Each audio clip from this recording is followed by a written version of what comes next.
Chapter 6. Talons and Tea Leaves. When Harry, Ron, and Hermione entered the Great Hall for breakfast next day, the first thing they saw was Draco Malfoy, who seemed to be entertaining a large group of Slytherins with a very funny story. As they passed, Malfoy did a ridiculous impression of a swooning fit, and there was a roar of laughter. "Ignore him," said Hermione, who was right behind Harry. "Just ignore him. It's not worth it."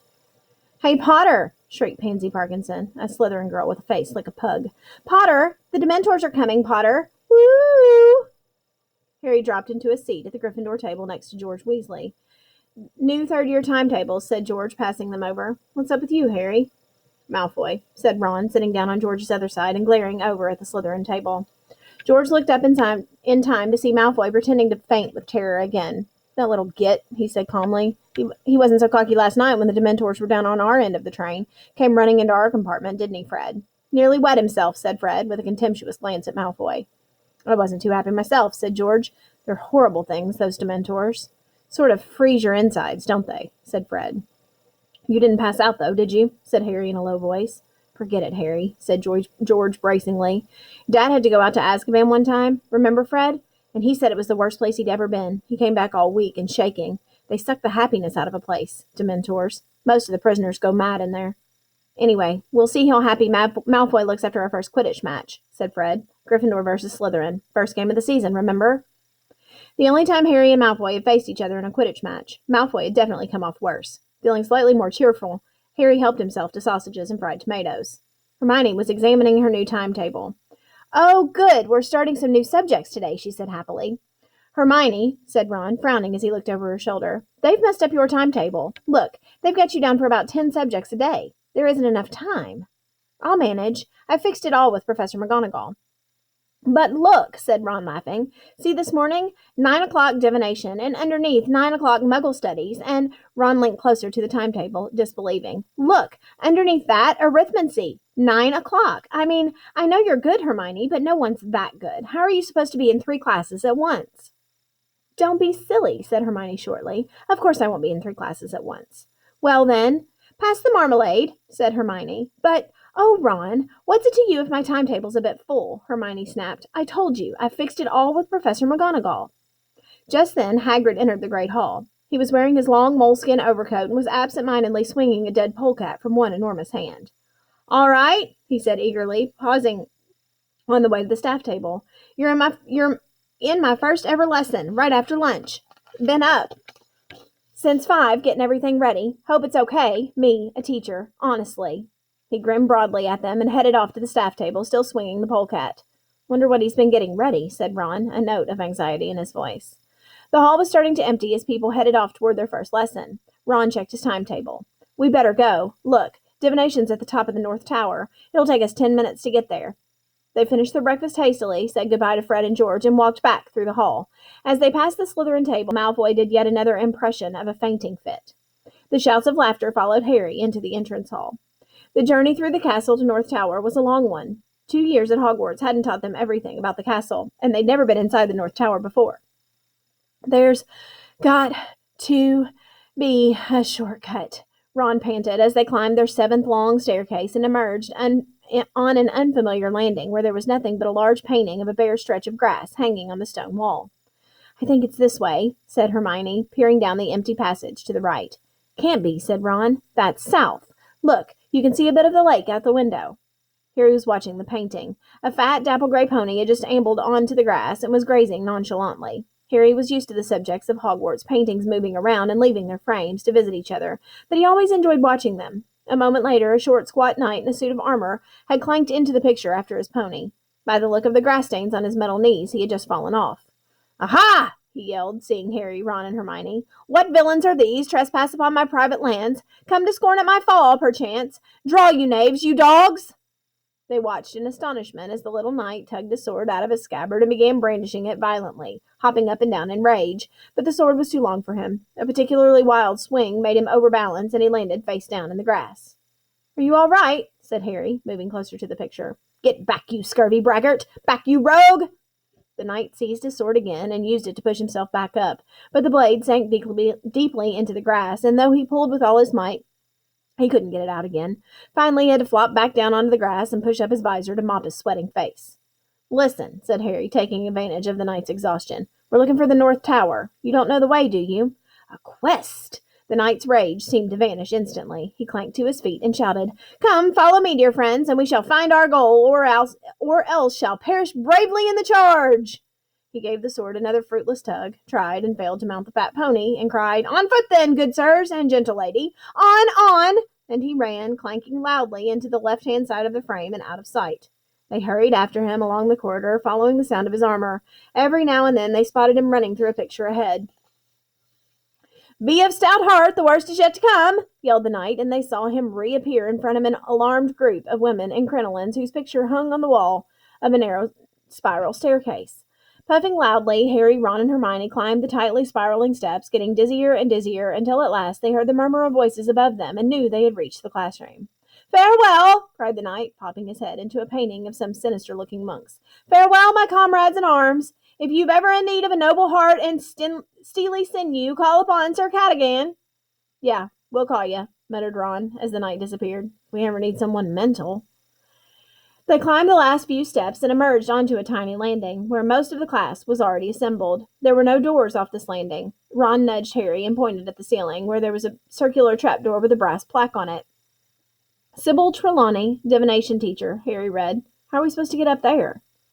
As though in answer to his question, the trapdoor suddenly opened, and a silvery ladder descended right at Harry's feet. Everyone went quiet. After you, said Ron, grinning, so Harry climbed the ladder first. He emerged into the strangest-looking classroom he had ever seen. In fact, it didn't look like a classroom at all, more like a cross between someone's attic and an old-fashioned tea shop. At least 20 small circular tables were crammed inside it, all surrounded by chintz armchairs and fat little poufs. Everything was lit with a dim crimson light. The curtains at the windows were all closed, and the many lamps were draped with dark red scarves. It was stiflingly warm, and the fire, which was burning under a crowded mantelpiece, was giving off a heavy, sickly sort of perfume as it heated a large copper kettle. The shelves running around the circular walls were crammed with dusty-looking feathers, stubs of candles, many packs of tattered playing cards, countless silvery crystal balls, and a huge array of teacups. Ron appeared at Harry's shoulder as the class assembled around them, all talking in whispers. Where is she? Ron said. A voice came suddenly out of the shadows, a soft, misty sort of voice. Welcome, it said. It's nice to see you in the physical world at last. Harry's immediate impression was of a large, glittering insect. Professor Trelawney moved into the firelight, and they saw that she was very thin. Her large glasses magnified her eyes to several times her natural size, and she was draped in a gauzy, spangled shawl. Innumerable chains and beads hung around her spindly neck, and her arms and hands were encrusted with bangles and rings. Sit, my children, sit, she said, and they all climbed awkwardly into armchairs or sank onto poufs. Harry, Ron, and Hermione sat themselves around the same table. Welcome to divination, said Professor Trelawney, who had seated herself in a winged armchair in front of the fire. My name is Professor Trelawney. You may not have seen me before. I find that descending too often into the hustle and bustle of the main school clouds my inner eye. Nobody said anything in answer to this extraordinary pronouncement. Professor Trelawney delicately rearranged her shawl and continued, So you have chosen to study divination, the most difficult of all magical arts. I must warn you at the outset that if you do not have the sight, there is very little I will be able to teach you. Books can take you only so far in this field. At these words, both Harry and Ron glanced, grinning, at Hermione, who looked startled at the news that books wouldn't be much help in this subject. Many witches and wizards, talented though they are in the area of loud bangs and smells and sudden disappearings, are yet unable to penetrate the veiled mysteries of the future, Professor Trelawney went on, her enormous gleaming eyes moving from face to nervous face. It is a gift granted to few. You, boy, she said suddenly to Neville, who almost toppled off his pouf. Is your grandmother well? I think so, said Neville tremulously. I wouldn't be so sure if I were you, dear, said Professor Trelawney, the firelight glinting on her long emerald earrings. Neville gulped. Professor Trelawney continued placidly. We will be covering the basic methods of divination this year. The first term will be devoted to reading the tea leaves. Next term we shall progress to palmistry. By the way, my dear, she shot suddenly at Parvati Patil, beware a red-haired man. Parvati gave a startled look at Ron, who was right behind her, and edged her chair away from him. In the summer term, Professor Trelawney went on, we shall progress to the crystal ball, if we have finished with the fire omens, that is. Unfortunately, classes will be disrupted in February by a nasty bout of flu. I myself will lose my voice, and around Easter one of our number will leave us. Forever." A very tense silence followed this pronouncement, but Professor Trelawney seemed unaware of it. "I wonder, dear," she said to Lavender Brown, who was nearest, and shrank back into her chair, "if you could pass me the largest silver teapot." Lavender, looking relieved, stood up, took an enormous teapot from the shelf, and put it down on the table in front of Professor Trelawney. "Thank you, my dear. Incidentally, that thing you are dreading, it will happen on Friday, the 16th of October." Lavender trembled. "Now, I want you all to divide into pairs. Collect a teacup from the shelf. Come to me and I will fill it. Then sit down and drink. Drink until only the dregs remain. Swill these around the cup 3 times with the left hand, and then turn the cup upside down on its saucer. Wait for the last of the tea to drain away, and then give your cup to your partner to read. You will interpret the patterns using pages 5 and 6 of Unfogging the Future. I shall move among you, helping and instructing. Oh, and dear," she caught Neville by the arm as he made to stand up, "after you've broken your first cup, would you be so kind as to select one of the blue pattern ones? I'm rather attached to the pink." Sure enough, Neville had no sooner reached the shelf of teacups than there was a tinkle of breaking china. Professor Trelawney swept over to him, holding a dustbin and brush, and said, "One of the blue ones, then, dear, if you wouldn't mind." "Thank you." When Harry and Ron had their teacups filled, they went back to their table and tried to drink the scalding tea quickly. They swilled the dregs around as Professor Trelawney had instructed, and then drained the cups and swapped them. "Right," said Ron, as they both opened their books to pages 5 and 6. "What can you see in mine?" "A load of soggy brown stuff," said Harry. The heavily perfumed smoke in the room was making him feel sleepy and stupid. "Broaden your minds, my dears, and allow your eyes to see past the mundane," Professor Trelawney cried through the gloom. Harry tried to pull himself together. "Right. You've got a wonky sort of cross," he said, consulting Unfogging the Future. "That means you're going to have trials and suffering. Sorry about that. But there's a thing that could be the sun. Hang on, that means great happiness. So you're going to suffer, but be very happy." "You need your inner eye testing, if you ask me," said Ron, and they both had to stifle their laughs as Professor Trelawney gazed in their direction. "My turn." Ron peered into Harry's teacup. His forehead wrinkled with effort. "There's a blob a bit like a bowler hat," he said. "Maybe you're going to work for the Ministry of Magic." He turned the teacup the other way. "But this way it looks more like an acorn. What's that?" He scanned his copy of Unfogging the Future. "A windfall. Unexpected gold. Excellent. You can lend me some."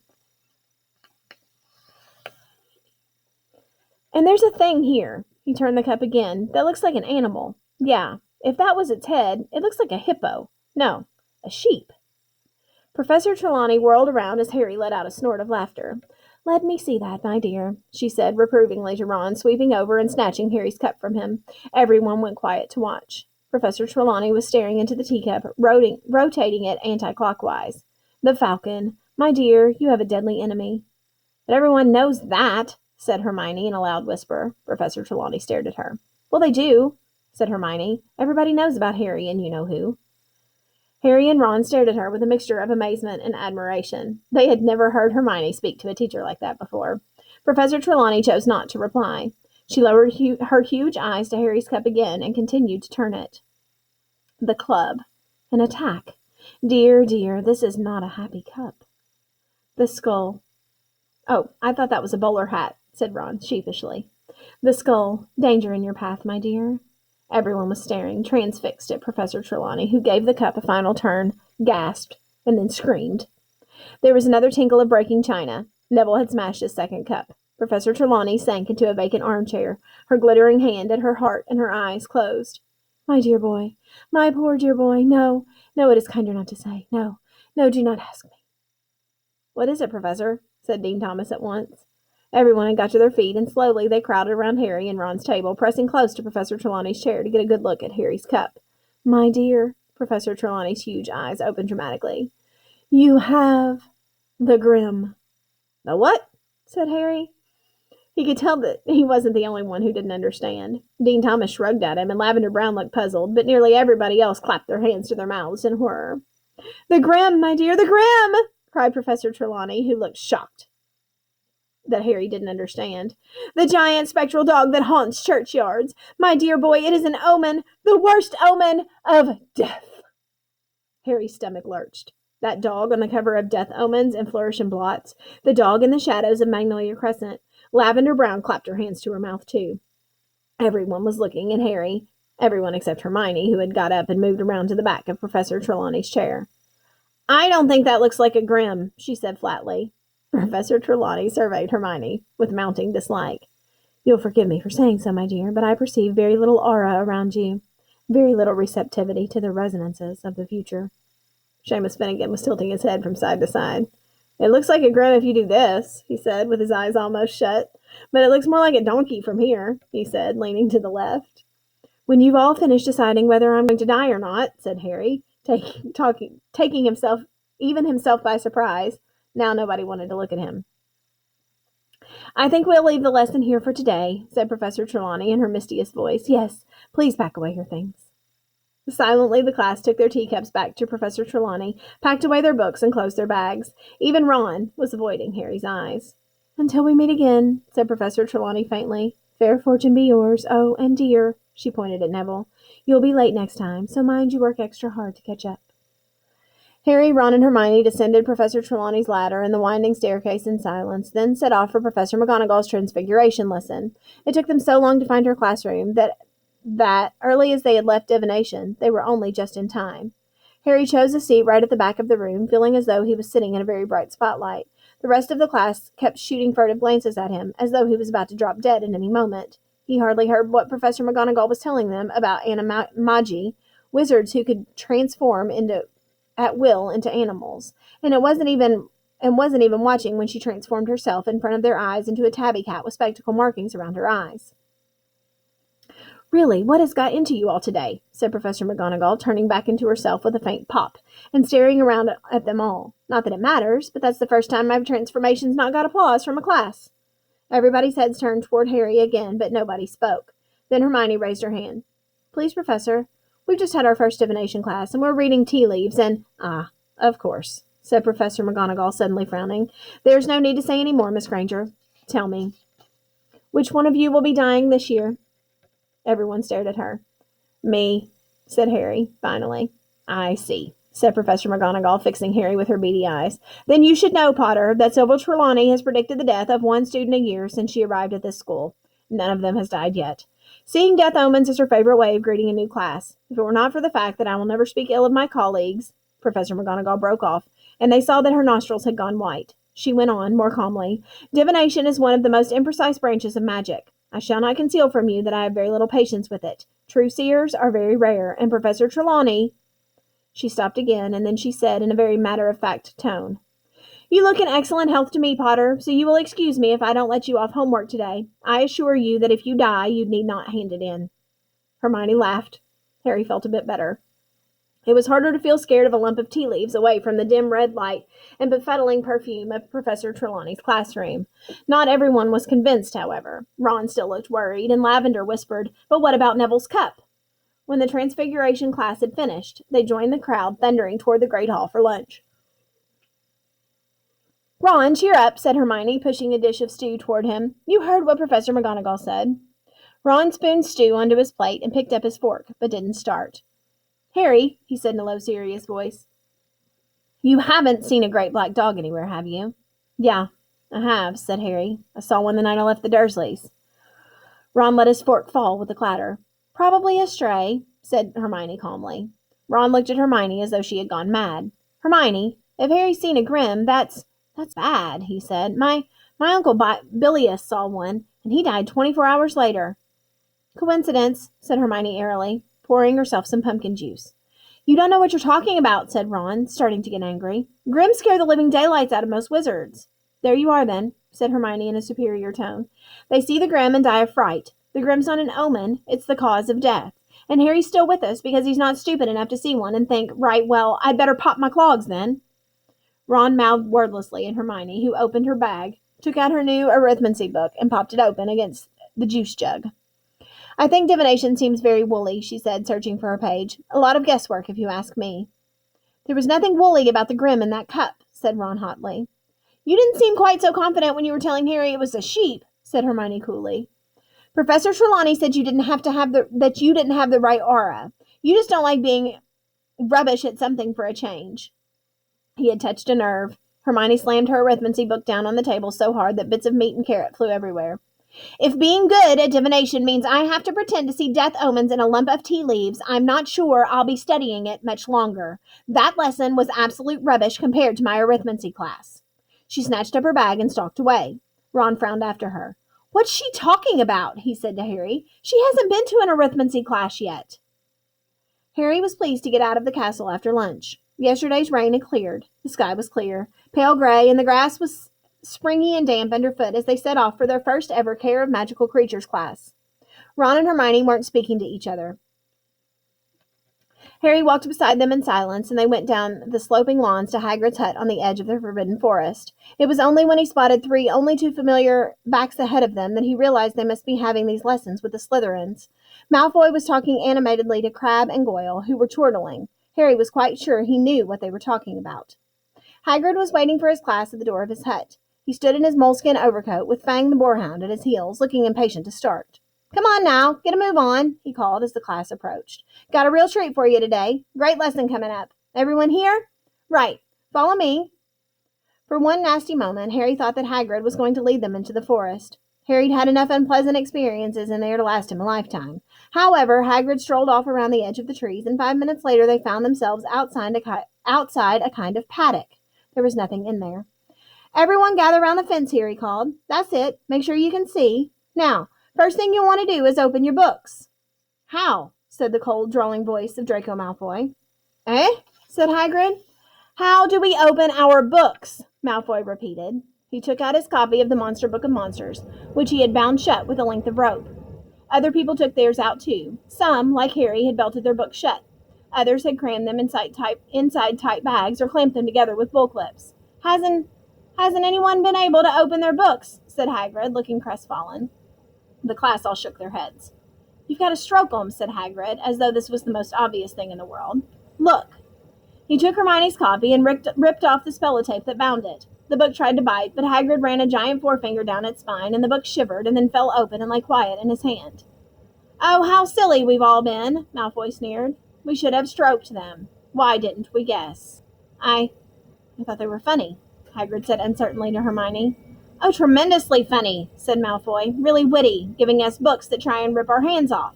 "Shut up, Malfoy," said Harry quietly. Hagrid was looking downcast, and Harry wanted Hagrid's first lesson to be a success.